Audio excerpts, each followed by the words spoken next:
আসসালামু আলাইকুম। কেমন আছেন সবাই? আশা করি সবাই ভালো আছেন। আমিও আল্লাহর রহমতে ভালো আছি। কুশি কাটার এই হাফ বডিটা আমার আসলে অলরেডি মনে হয় ৪-৫টা বানানো হয়েছে। এটা আমার নিজের জন্য বানিয়েছি। তো নিজের জন্য আমার নিজের বাচ্চার জন্য বানিয়েছি। বানানোর পরে মাশাআল্লাহ আমার এক প্রতিবেশী ওনার পছন্দ হয়েছে।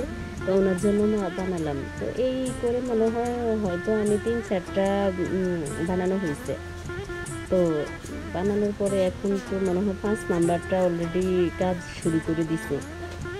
এটা হচ্ছে গ্র্যানি স্কোয়ার তো অলরেডি তৈরি করা শেষ। এখন এটা একটা পাটে জয়েন দিতে হবে। জয়েন একটার সাথে একটা করে তারপরে একটার এই পাশের সুতা আরেকটার ওই পাশের সুতা মিল করে তারপরে কুশি কাটার করতেছি।